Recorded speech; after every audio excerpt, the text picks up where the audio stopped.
Hey, real quick before the story starts, if you like lit reading, I've got something new you might enjoy. It's called New Tales Told, original short stories. Same voice, same vibe. Just search for New Tales Told right here in this podcast app. And just so you're not surprised, there may be some ads before the story. Sorry, we have to pay the bills.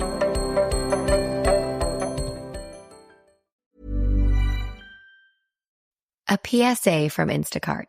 It's Sunday, 5 p.m. You had a non-stop weekend. You're running on empty, and so is your fridge. You're in the trenches of the Sunday scaries. You don't have it in you to go to the store, but this is your reminder. You don't have to. You can get everything you need delivered through Instacart so that you can get what you really need. More time to do whatever you want. Instacart. For one less Sunday scary, we're here.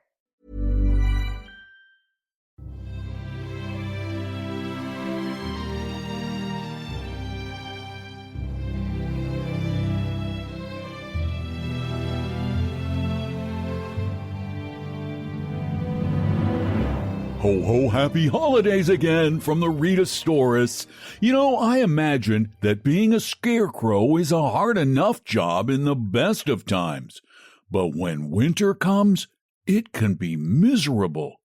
Yet for one scarecrow, a cold Christmas brought a wonderful opportunity in Jimmy Scarecrow's Christmas by Mary E. Wilkins Freeman.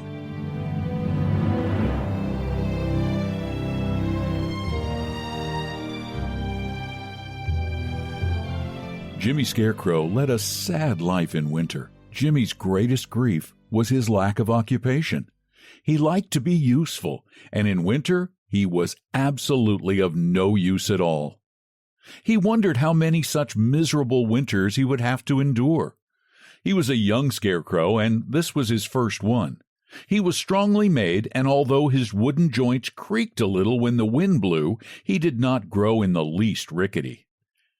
Every morning when the wintry sun peered like a hard yellow eye across the dry corn stubble, Jimmy felt sad. But at Christmas time, his heart nearly broke. On Christmas Eve, Santa Claus came in his sledge heaped high with presents, urging his team of reindeer across the field. He was on his way to the farmhouse where Betsy lived with her Aunt Hannah.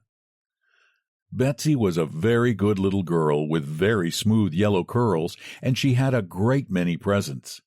Santa Claus had a large wax doll baby for her on his arm tucked up against the fur collar of his coat. He was afraid to trust it in the pack lest it get broken. When poor Jimmy Scarecrow saw Santa Claus, his heart gave a great leap. "Santa Claus, here I am!" he cried out, but Santa Claus did not hear him. "Santa Claus, please give me a little present. I was good all summer and kept the crows out of the corn," pleaded the poor scarecrow in his choking voice. But Santa Claus passed by with a merry halloo and a great clamor of bells. Then Jimmy Scarecrow stood in the corn stubble and shook with sobs until his joints creaked.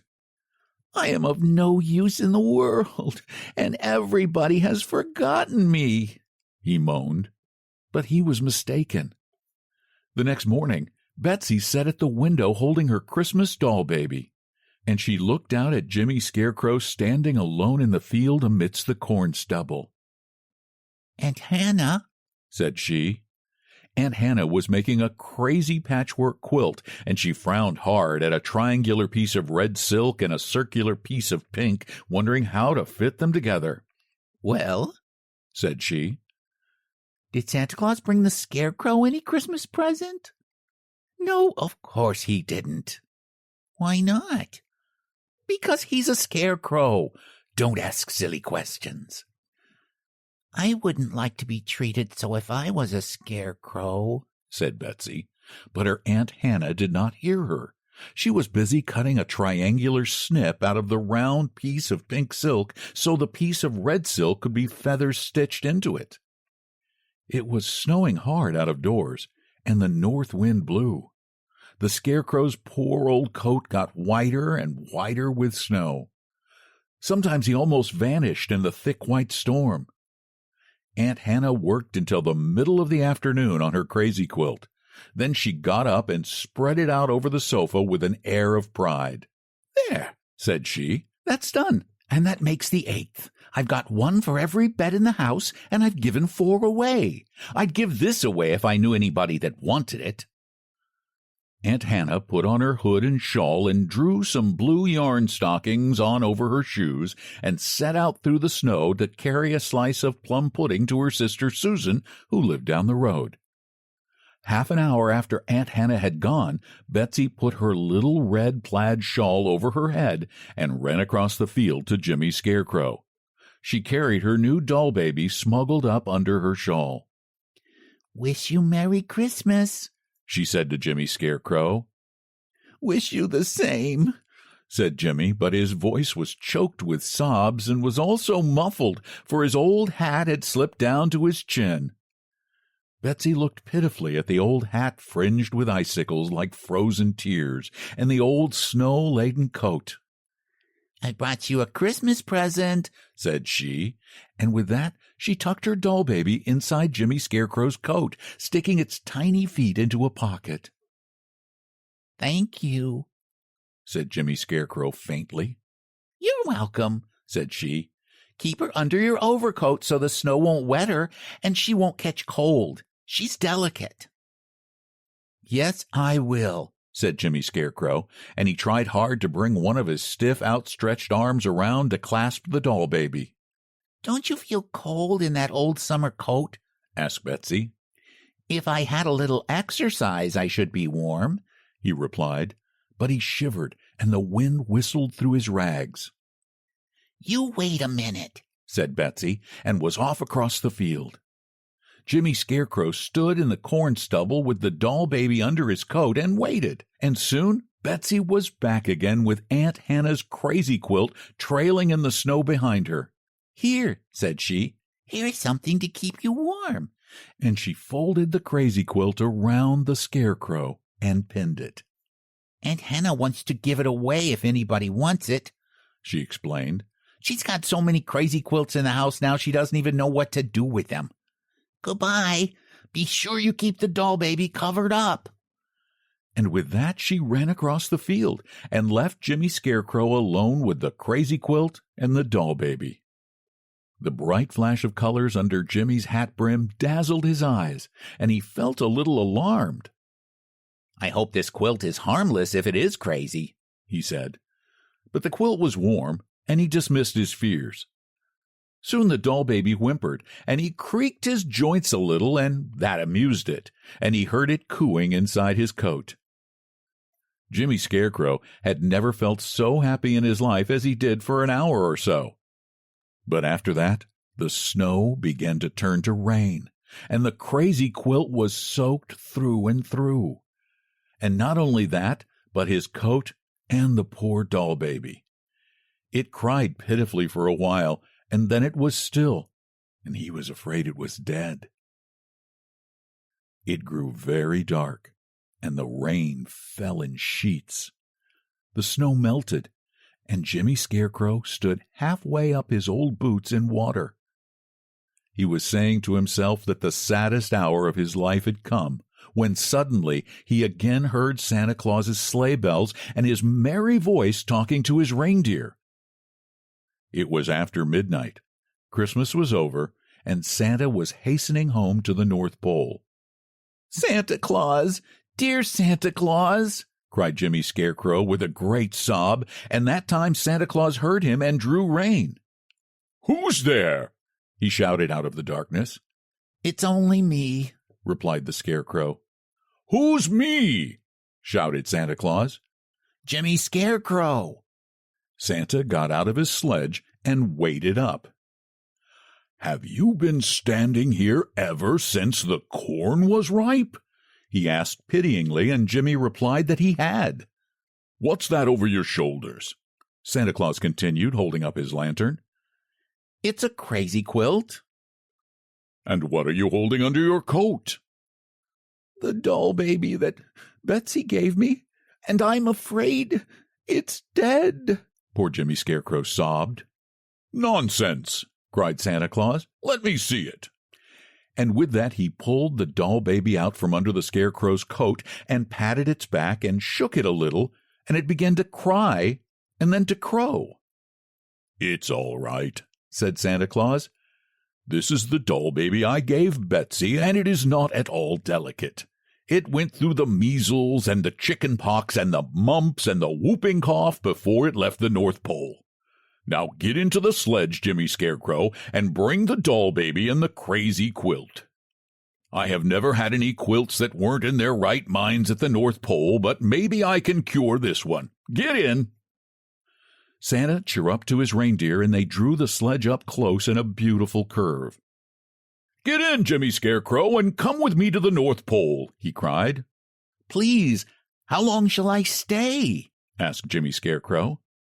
"Why, you are going to live with me," replied Santa Claus.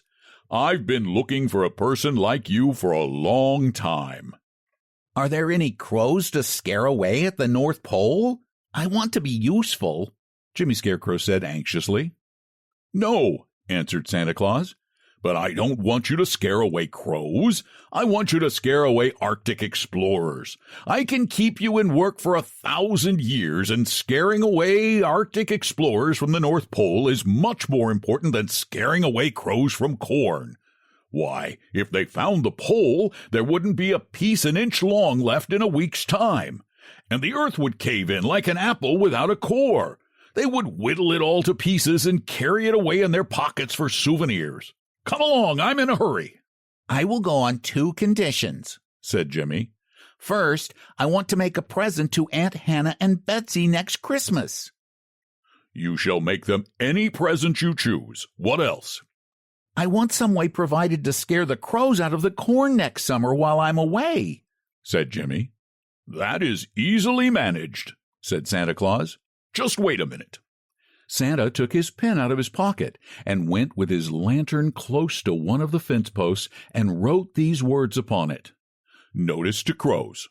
Whichever crow shall hereafter hop, fly, or flop into this field during the absence of Jimmy Scarecrow, and therefrom purloin, steal, or abstract corn, shall be instantly in a twinkling and a trice turned snow white and be ever a disgrace, a byword, and a reproach to his whole race. Per order of Santa Claus." "The corn will be safe now," said Santa Claus. "Get in." Jimmy got into the sledge, and they flew away over the fields out of sight with merry halloos and a great clamor of bells. The next morning there was much surprise at the farmhouse when Aunt Hannah and Betsy looked out of the window, and the Scarecrow was not in the field holding out his stiff arms over the corn stubble. Betsy had told Aunt Hannah she had given away the crazy quilt and the doll baby, but had been scolded very little. "You must not give away anything of yours again without asking permission," said Aunt Hannah. "And you have no right to give anything of mine, even if you know I don't want it. Now both my pretty quilt and your beautiful doll baby are spoiled."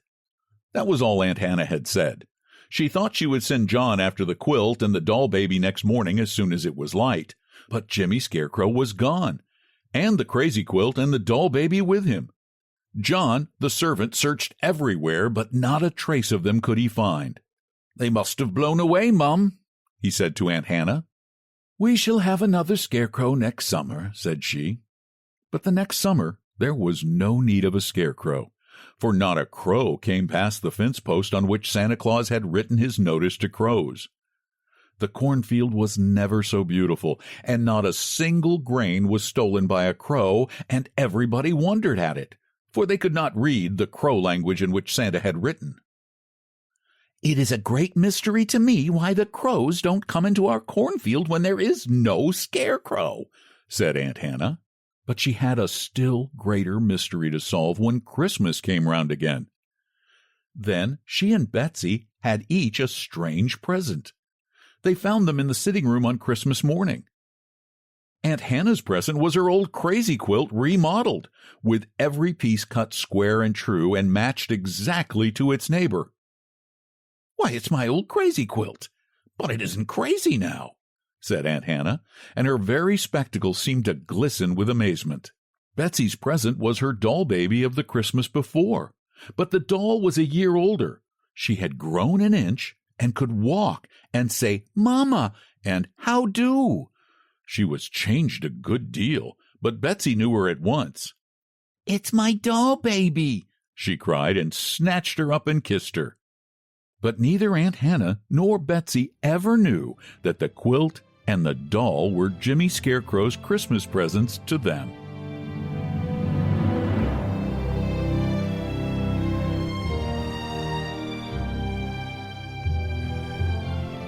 Lucky for Jimmy Scarecrow that Santa happened to come by. It looks like his life was made better for a long, long time.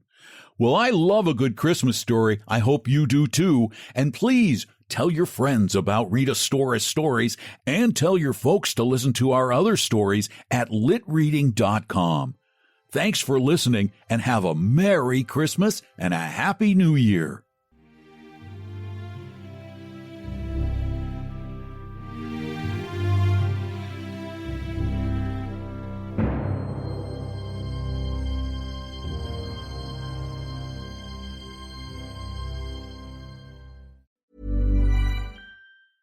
Hi, this is NBA champion, host of Road Tripping, Richard Jefferson, and today I want to talk to you about Boost Mobile. The holidays can get hectic fast. Family, travel, gifts, and trying to keep up with it all. That's why Boost Mobile is keeping things simple this season with deals that make holiday shopping feel like a treat, not a chore. When you bring your own phone and switch to Boost Mobile's $25 unlimited plan, you get unlimited talk, text, and data for just $25 a month. No trade-ins, no contracts, no hassle, just straightforward savings that keep your wallet full while still checking off your list. It's the kind of win you don't have to work for. Easy, affordable, and built to keep you connected on and off the court. Visit boostmobile.com to start saving. After 30 gigabytes, customers might experience slower speeds. Customers will pay $25 per month as long as they remain active on Boost Mobile Unlimited plan. From Adams Morgan to Anacostia Park, we all want safer neighborhoods. But what does real safety mean? Real safety means preventing crime before it happens. By having police work with communities to disrupt cycles of violence. By supporting families with stable housing. And providing more mental health and drug treatment. We know that adding more police and locking up more people doesn't make us safer. Real safety means investing in the things that help prevent crime. Learn more at RealSafetyDC. Hey crafters, you're invited to visit the new Knit and Sew shop at Michael's. Find hundreds of fabrics in over 800 stores and over 100,000 styles on Michaels.com. Shop your favorite yarn brands, including Big Twist, Karen Cakes, and Bernat in multiple styles and colors. You'll also find all the machines, tools, and notions you need with top brands like Singer, Brother, and Pellon, plus essential thread and floss. It's all new at Michael's. Thanks for listening all the way to the end. You're officially a story finisher, and I appreciate that more than you know. If you're curious what else I'm up to, check out one of my other podcasts, New Tales Told. It's brand new, original short fiction written and narrated by me. Just search New Tales Told in this app. And thanks so much for listening to Lit Reading, now part of the StoryVerses channel at StoryVerses.com.